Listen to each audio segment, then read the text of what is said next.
Across Warrington on DAB. Online at radiowarrington.co.uk. On the app and your smart speaker. We are Radio Warrington. Now. The Culture Show with Andy Green and Brian Spooner. Your community station. Radio Warrington. Well, hello and welcome to The Culture Show with me, Andy Green. And me, Brian Spooner. On the show there was Take Me to Church by Hosier. I think that's how it's pronounced, isn't it? Hosier? Yep. Yeah. Great song, and there's a bit of a church connection tonight with one of our guests. In fact, all three of our guests this evening in some ways. First of all, James Balme. Good evening. Good evening, James. How are you? Fine, how are you? I'm not so bad. Good. I'm not so bad. I've got our computer's on in front of me here, and I've got a YouTube channel up. A TV presenter for history. And I can see lots of pictures of lots of churches with your face in front of some of them. I was getting in the way of the camera, Andy. That's the idea. You are a history enthusiast? History enthusiast who turned it into a lifetime sort of commitment now. I started way back in 1979 as a young child, 15 years old, so people know how old I am now. And I got involved in archaeology in South Trafford Archaeological Group in Altrincham. Literally became a founding member and spent 10 years learning inside out of archaeology, including plenty of sort of excavations in churchyards, even Roman excavations and Norman. They were fantastic, and it was a great sort of way to learn archaeology, and I learnt it under a guy called Derek Pearce, who was the archaeological director. He was amateur as well, and between us we went on to do excavations all over the place basically, and this also involved working with Manchester Archaeology Unit, and I did that for 10 years before I moved on and started doing my own research.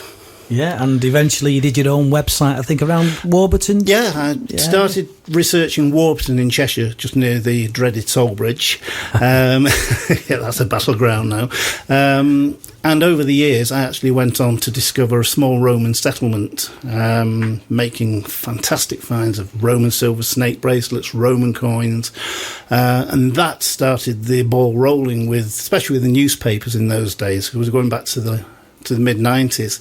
And then Granada picked up on it, and I started doing regular features on Granada Tonight. I did my first ever live broadcast from my home in Hollins Green with Lucy Meacock. That was the very first one I ever did. But it led on then to the former presenter, weatherman Fred Talbot, and we did a lot out in the fields and various areas, and then we did a full documentary with Fred called The King's Grave. It was filmed by a chap called Paul Walker, who's a cameraman and producer as well, and that programme actually filmed us doing an excavation with the university and South Trafford to look for the Roman, what we thought might be a small fortlet, and we thought we'd found some Roman ditches, military ditches. So on from there, that got more attention. Then I ended up on BBC with Gordon Burns doing various pieces. Gorgeous Gordon. And what happened from there was I started pulling up the Roman silver coins. So we're doing stories on those. All of this, of course, got declared treasure, and we had an inquest at Warrington Town Hall, and they were declared national treasure. So basically what happened, it was bought by Manchester Museum. It's on display today, and the value of them is irrelevant really. It's the history, but any money that was gained from finding these was split between the farmer and myself. I just ploughed that money back into what I'm doing. So kept it going. I mean, you've done so much there. You've filled us in quite a bit, and you've not even started talking about the YouTube channel, which we will do, which I know probably throws back to some of the stories you've said there as well. Yeah. So, looking forward to chatting to you and finding out more. Okay, lovely. And James is not a stranger to Radio Warrington, are you, James? I'm not, no. I go right back to the very early days when Steve was first running it, living in his house in Woolston. Steve Lewis, our still running it now? Yeah, he's still running it, Steve. Yeah, so that was in Woolston, was it? That's down at Woolston, because I live in Paddington, just not far away from the Paddington house. And I think I really sort of got involved with it, even at that time, because obviously there was a tie-up with Warrington Worldwide and Gary Scantlebury, and just by chance I got to know Steve as well, and he bought a couple of bits of equipment off me in the early days. but had not seen Steve for a long, long time now. And of course, you've got connections with the Radio General as well, haven't you? I have. I did a local history show once a month on Radio General with Jim Jeffries, going back a good few years now. And we did that for almost 2 years. And I really enjoyed that because that was putting something back into the community. And we got requests from upstairs in all the wars, which is nice as well. So, yeah, I enjoyed doing that. That was a good learning ground for radio as well. But yeah, there's loads of history, and churches are steeped in history, James. They are, certainly are. And the number of series you've got on your YouTube channel, which we'll go on to shortly, is testament to that. But tell us, if you will, I think you left when you were giving us a quick recap of your story. You said you were doing some work with Granada TV, some filming work. How did that end up, moving on to eventually a YouTube channel? I had my own channel, my own website called warringtonvillage.co.uk. YouTube was being born, and then I think it got sold out after a year, and Google got hold of it. And just after Time Team actually did a programme with Time Team at Warburton in 2006, and it was broadcast in March 2007, a programme called No Stone Unturned, where they went in search of the Romans while we were down there. But I took my cameras and filmed a lot of footage privately with the agreement of Channel 4. So I had all this wonderful unseen footage of Time Team, so many Time Team fans out there. So I put together quite a few films. Then I thought, well, I'm going to go for this. I'd just finished filming Time Team, and I thought, I've got to do something. And I spotted YouTube, and I opened a channel in July 2007. That allowed me then to put the films I'd already been doing with Middlewich Romans and Normans. That gave me another platform for it, and that really set off the filmmaking for the channel. And they're well viewed, aren't they? Not just from people in the vicinity of the different churches, for example, but I know you've had people getting in touch from overseas, and it's because of some of the relatives are buried in some of these churches. There's over 700 films now available on the channel that I've sat down, written, presented and edited and produced. But over the years, it's been picked up by people in America, Canada, Australia, even as far as India. And I've had people that have literally messaged me after watching a film on, say, the church at Over Pever, near Pever Hall. And they say, just seen your film, we're in Canada. Our relatives are buried in that churchyard somewhere. Could you go and have a look at the gravestone for us? So it gives people, especially expats, the chance to have a look at the history. So if they believe their aunt is in this certain church, they don't only get to see the church, they go inside the church, we fly around the church with the drones, we explain the history of the church, and we do walk through the churchyards as well. So it's giving people who are researching family history a chance to see where their relatives are resting. It's really, I've researched my family history, and it's the connection, isn't it, there? Because, for example, I had some Irish relatives, and they actually lived here, because all here was slums at one time. Where Warrington Market is now, the back of Bridge Street, it was all slums where all the Irish lived in terrible conditions. No trace left now. But I did know from the records and the censuses that all the children were baptised or buried, because a lot of them died young, at St Albans. Right. And then when you go in, and that churches typically still stand, don't they? A lot of them, most of them. And you go in and you think, my relatives have stood in this church. Yeah. The next best thing to being there is watching a film where you've got your drone flying over and you're talking about the history of the church. I can see why people are connecting with them. And the beautiful thing about it is the gravestones themselves, they tell such a history. You can find one or two gravestones and you think, that's really interesting. And then you can go away. That reproduces another film, because you can research the family right back and then obviously bring that back to life. I've done the same when I did the In Search of the 13th Baron of Warrington, and I started off at Busey Old Hall, droning around the old hall and having a walk around looking at all the history of that building, even though it's now been converted into modern apartments. And then we fly off down to St Elphin's Church, where I tell you the history of the church, and we go inside and I go and we find the actual tombs in tombs of the 13th Baron of Warrington and his wife, Lady Margaret, who was originally from Kingsley near Frodsham. And I tell the story of his life and his children and all that sort of thing. And like you say, there's a link. We're not just talking about history, we're going out and we're actually seeing the history, and it's linking it and making the story, because I believe with history, it's all very interesting, but history's there. It's a story. You want to tell people the story from the beginning. Time Team. I used to love that show. When it used to be on Channel 4 many moons ago, and about nearly 20 years ago now, they came to Warburton. They did, yeah. Before we talk about that, though, did you mention, I don't know if this was off air or on air at the start of the show, what got you interested in archaeology was you saw somebody digging an hole? Literally saw a chap over a wall, and I used to live in Altrincham as a child, and there was a wall and a building site, and the house had been knocked down, and he was in this pit, and he was going away with his shovel, like there's soil flying everywhere, and he literally looked like Popeye, and he had a pipe in his mouth. So I just shouted, as you do at 15, "What you doing, mate?" But not an Australian accent. And he said, "Climb over the wall and I'll show you." And I spent 2 or 3 hours in the trench, and he was showing me everything, and he said, "We've got a new archaeological group in Altrincham called South Trafford Archaeological Group, would you like to join?" And I joined, and it's expensive, it's £4 a year. So when was this? This was way back in 1979. Yeah, even before the 80s. Because I mean, archaeology, let's get the words out, was really big at one time. I know Warrington History Society started out as Warrington Historical and Archaeological Society, and it was the archaeological side of it that was bigger than the local history side. That's what would pull people in, because they want to get involved in archaeology, and they want to have a go at digging even. They just want to get involved with the process, so that's probably why it's pulling more people in. One thing I wonder, were there any sort of archaeological families, any sort of notable families in Warrington that went? Because a lot of notable families used to have one of the sons was involved in the family history and local digs. I just wondered whether that had happened in Warrington, whether it was one of the...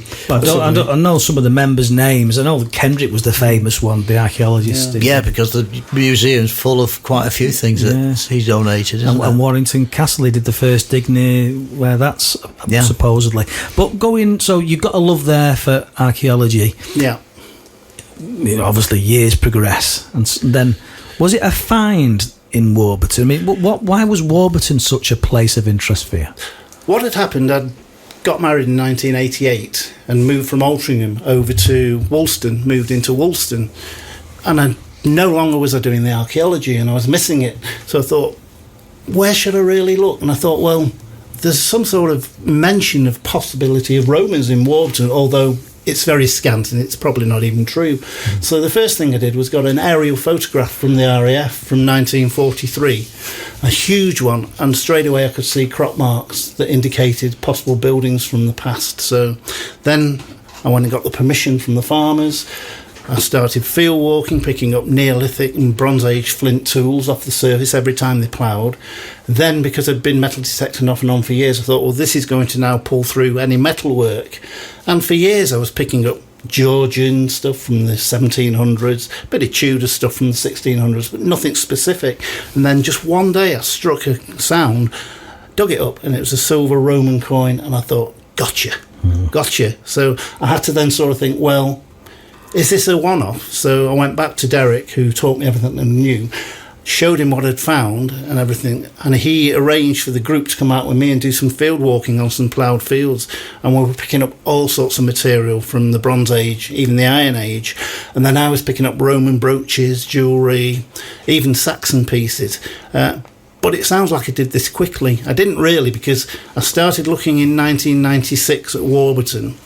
It wasn't until 10 years later that I found enough stuff to convince Time Team to come over and do a programme. I know Chris asked you off air, how deep below the surface are these coins or these finds, and you mentioned then, because when the farmers ploughed, I guess that's a bit like when the birds come down for the worms. Is it a bit like that? What happens is, if they're, say, sowing wheat, you may only plough 2 or 3 inches and levels it, so nothing really gets disturbed. But especially when they were doing potato runs, they're going in, with a V-shaped tool, probably up to 2 feet deep, throwing the soil from 2 feet down onto the top. So obviously they grow the crops go, they just level the field for next year. Of course, by then you've disturbed anything that was at 2 foot down. Now, for Roman stuff to be coming out at 2 foot or less just shows you the sort of activity that was going on the village. Is this business of depth a lot of articles that you're pulling out, a lot of items that you're pulling out? Yeah. I always think that if a Roman encampment was there, and things get just dropped on the ground, how long does it take? Does it naturally sink down in the soil, or what? If the ground they were on was long grass, or in those days, it'd be lost into the grass. The grass dies, and this is how the soil builds up. Grass dies. Yeah, that's right. Yeah, it goes down and down and down. Yeah.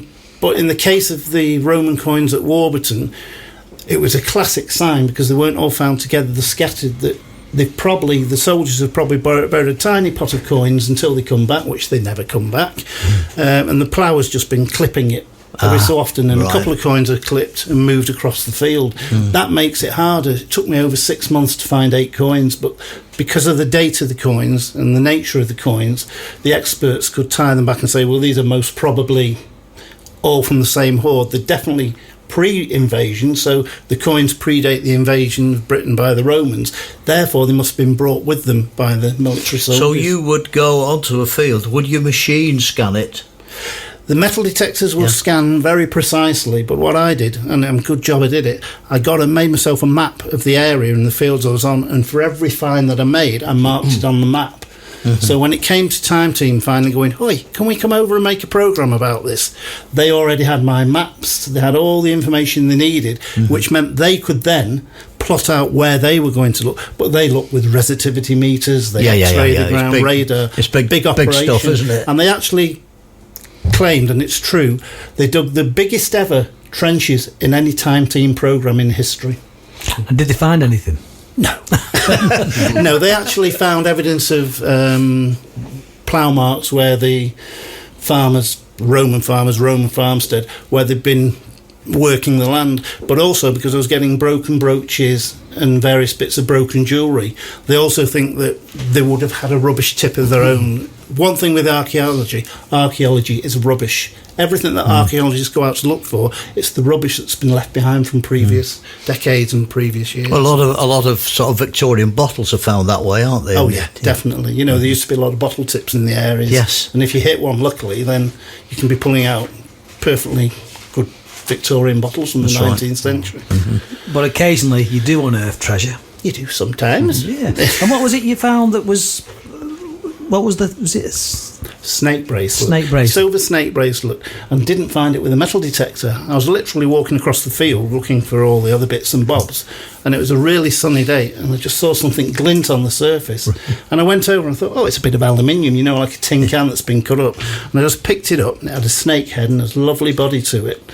And I sent that obviously to the finds liaison officers who examined them, and it came back straight away as an early Roman bracelet. But what was quite funny, it had been straightened out and had holes drilled in it. So they think that maybe in Saxon times they found this and they made it to put on the spine of a book or some other piece of jewellery, because they'd literally straightened it and put 2 drill holes in it. Really? Yeah. So that is a continuation of history for that artefact. And some of these artefacts you found, because you found artefacts in lots of other places as well, are in museums now and part of exhibitions. A lot of the stuff from Warburton, especially the silver Roman coins and the brooches and what have you, a lot of those are now in Manchester Museum. But I created in 2015, I started the Cameron collection. Everyone's going, what the hell's the Cameron collection? With the interest in churches, I started in 2015 thinking, I'm going to look everywhere, whether it be car boot sales, whether it's antique emporiums or house clearances, to look for any stonework that doesn't seem normal. Roll on 15 years, I've got a museum almost at home, and it's full of Saxon, Norman and medieval carved stone heads, statues and everything that I've found by researching and finding them. Even eBay is a place for them. You can go on eBay and you'll see a stone head and they've got it from house clearance, or they're just clearing the granddad's garden. One of them was a great big stone like that with a crucifix carved on it and what looked like Latin. Did a bit of research. They'd found it in the garden, the grandma's garden in Derbyshire, and it was a plague stone. From Ilam. Yeah. And that's what it was, and it was one they would put on the doorstep to ward off the evil spirits and the illness, or it may even have been in the village itself. And that again, unrecognised. So I'm looking for things that people don't know what they are. I do a lot of research before I even consider going to see them. And I've got a collection, as I say, it's massive, but I don't keep it to myself. I did an exhibition at the Open Heritage Weekend at St Oswald's Church in Winnick 22, and then I did a major exhibition as part of the weekend in 2023, so people could come in, walk around the church, find where I am. I've got TV screens up running the films across the churches, and all these items are on display, and absolutely crowded out with people coming to see it. Some history in St Oswald's as well. Oh, there is, yeah. We'll go on to some of the local churches maybe in part 2. Okay. You've trod a lot of fields in your time.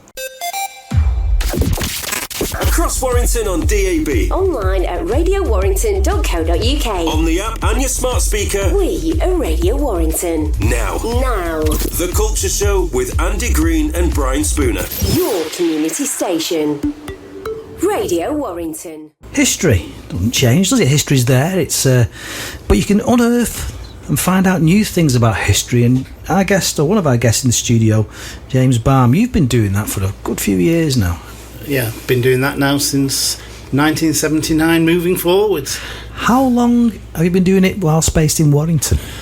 I started in 1988, so we're looking at 38 years. Although I always class my work as being 30 years, because I really class it from when I start finding some really interesting things to when I start making the films and the very early TV presenting bits with it. Because until you've got that information, until you've got the finds to prove your theories, then obviously you're just working blind. But once all of it started coming through, I just sort of ignited a further passion to share it, because I always believe sharing history is the way forwards. And everything I found, I never kept it and put it away.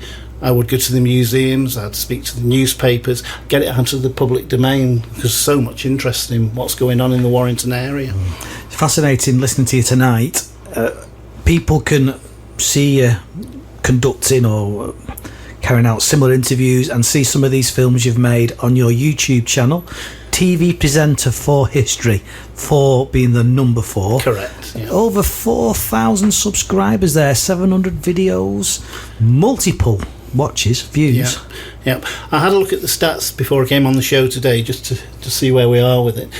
We've got 49% UK views, 22% America, 15% Canada, and then various countries dotted around the world. So it's got a really good following. A lot of them are expats, or they've had family that lived over in the Warrington area or the Cheshire area.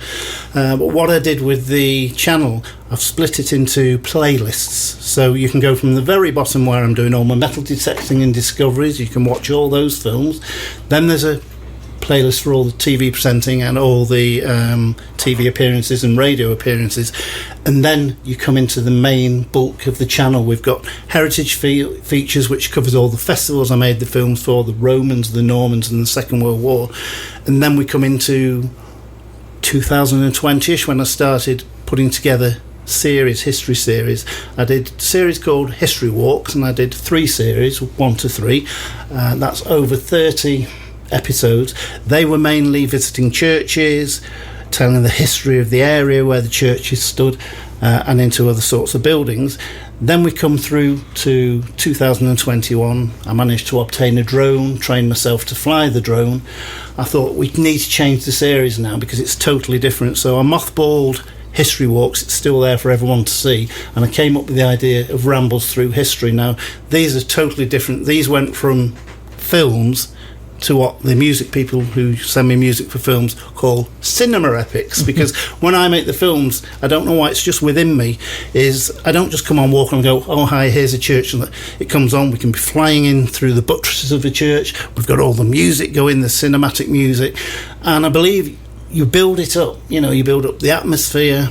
I come on and go, James Balme here, it's welcome to Rambles Through History, today we're visiting or whatever, and then I do a whole programme where we talk about the building, we fly around the buildings, so you get a good idea what it looks like from the air and the landscape it stands in.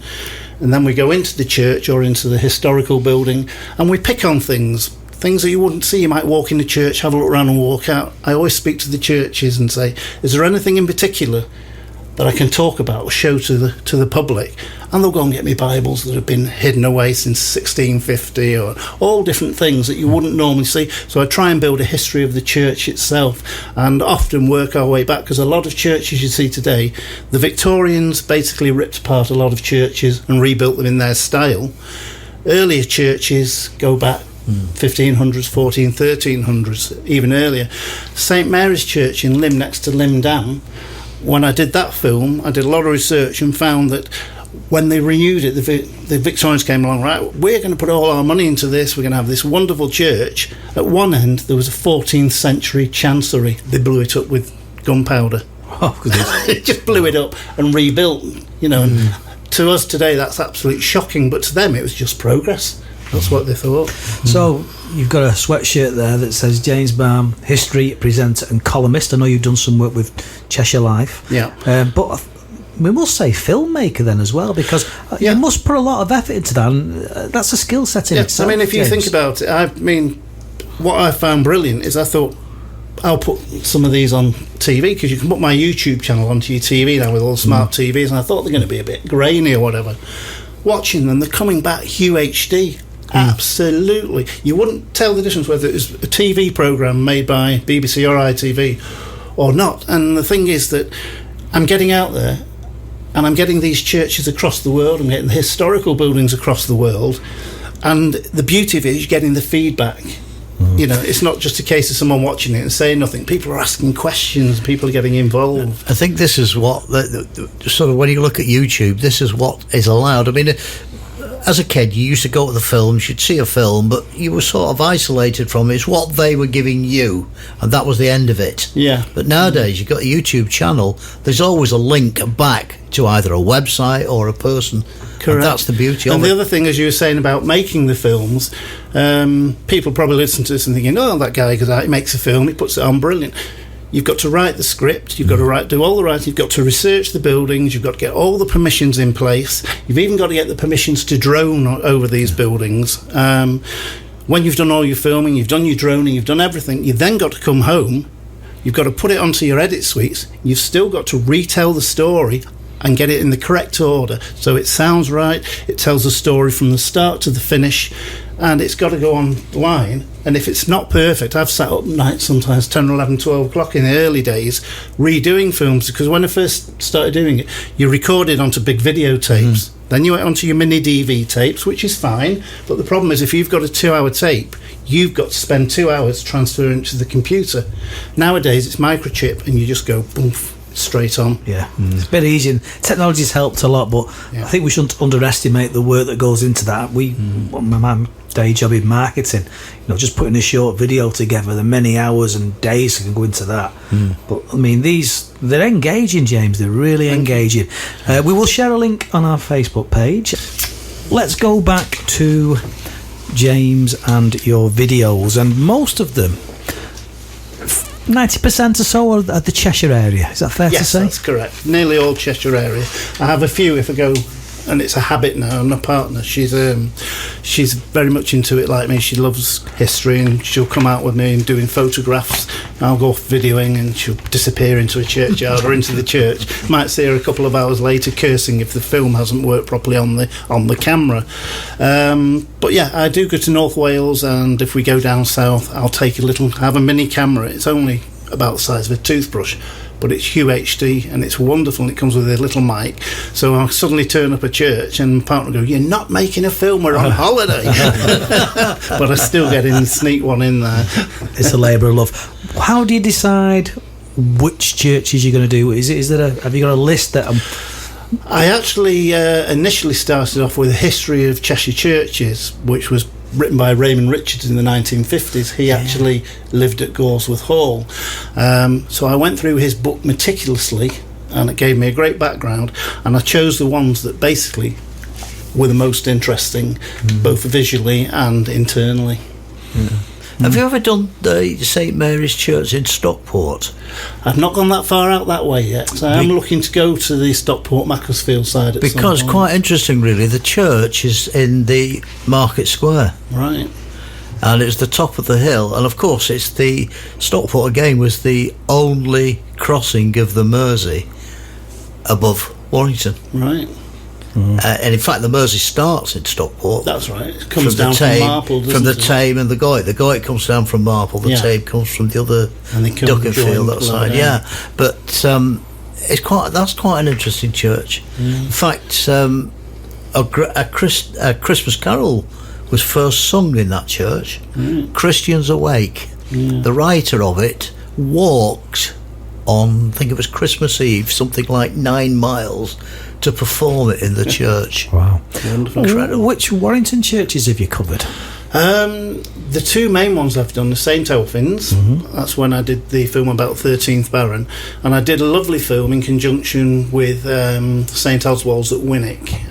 Done a lot of stuff with the church. I've done exhibitions, and I wanted to do a really in-depth programme. I did two films actually. I did one about Captain Smith, Titanic. Yeah.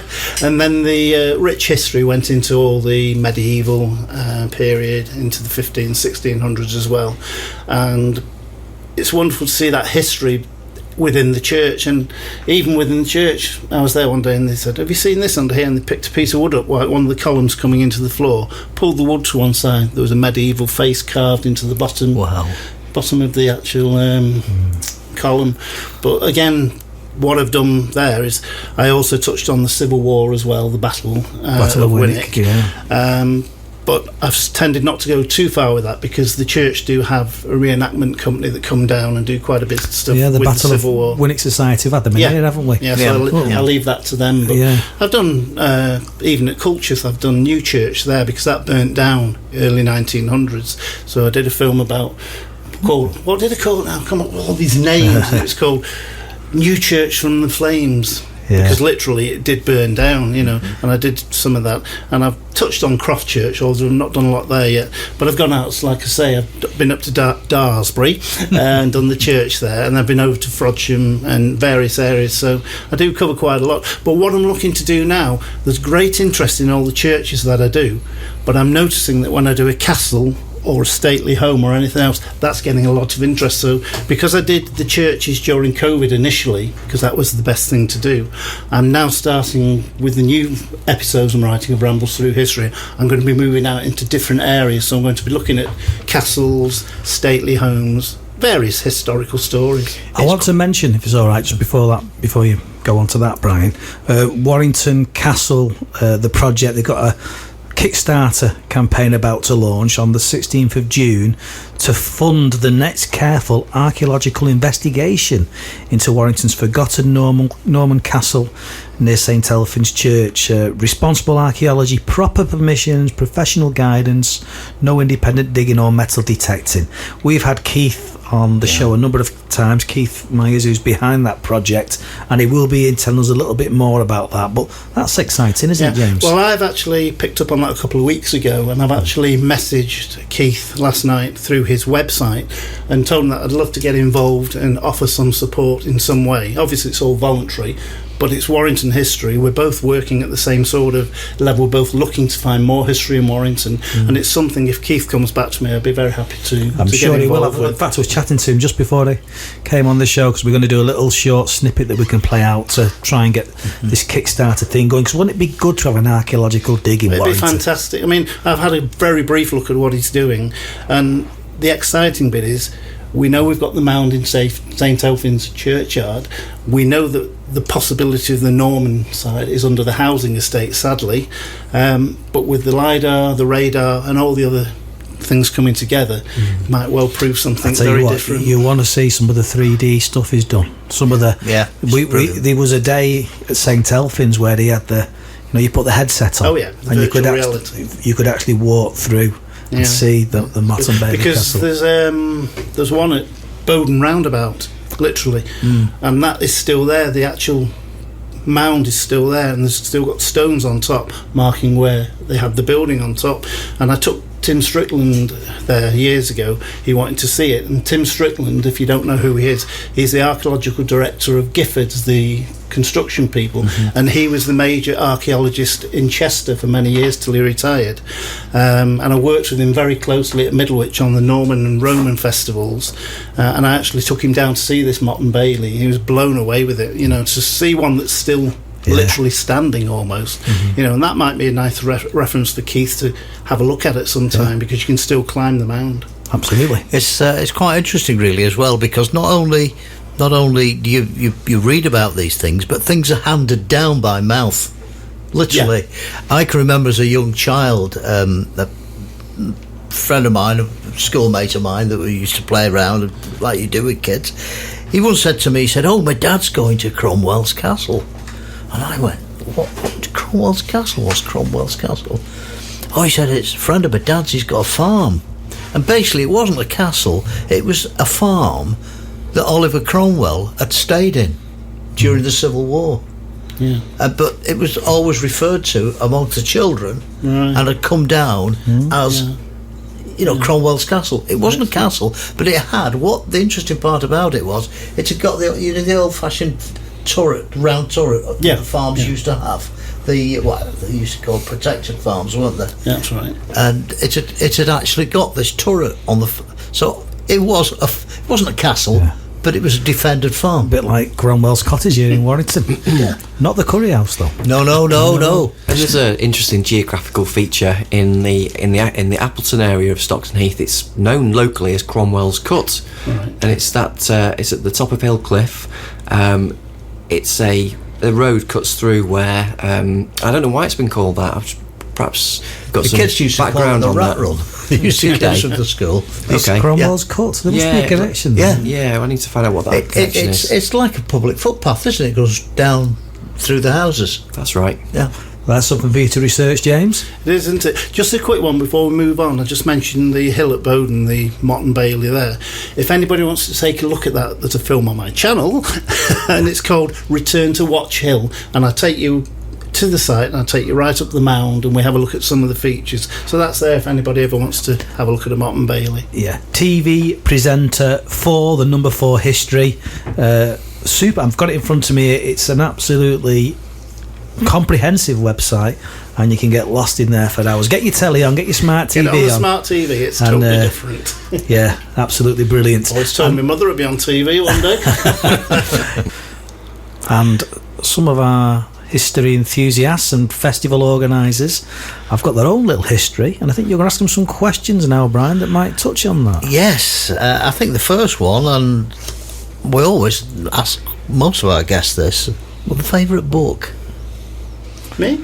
Yeah. My favourite book is Archaeology is Rubbish, written by Sir Tony Robinson and the late Professor Mick Aston. It's a fantastic book because it's aimed at anyone who doesn't know anything about archaeology, and the book starts and it says, "You've just gone in your garden and we found the basis of a Roman villa in your garden," and it takes you through the whole process of how you find that Roman villa, how you record everything and the information you get from it. So it's theoretical, but it really gives the layman an idea of how archaeology works. I've actually read Tony Robinson's autobiography as well. Have you? That's Is it an good? interesting one. Yeah, very interesting. 'Cause from when he was a student and in South Wales. Well, Jim Jeffries interviewed him. He came up to the dig to do the show, and he said to Tony Robinson, he says, "Time Team's been your start in life. How do you enjoy Time Team?" And he said, "Well, Time Team's not a...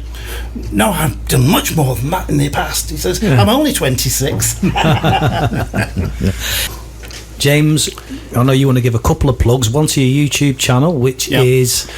TV presenter for history. That's TV presenter with the number 4 history, all one word. If you can't remember that, just go on to Google and put my name in, and it'll bring everything up there. And you wanted to mention Warrington Worldwide, didn't you? I want to mention Warrington Worldwide, Gary Scantlebury, the rock god. I just wanted to say thank you to Gary for everything he's done for me. We're good friends. We've been good friends since 2006. And I wanted to thank Veronica, my partner, for putting up with the many hours of me hiding away in a cupboard, editing my films, and putting it up with the tantrums when they're not going quite right. And you have a column in Warrington Worldwide, don't you? I do have a history column in Warrington Worldwide. It's in every month. We have a half page or a full page, and I touch on different subjects every month, and a lot of the time these are actually put in the magazine and online on the Warrington Worldwide website, and where possible we link one of my films to the article. Across Warrington on DAB. Online at radiowarrington.co.uk. On the app and your smart speaker. We are Radio Warrington. Now. The Culture Show with Andy Green and Brian Spooner. Your community station. Radio Warrington.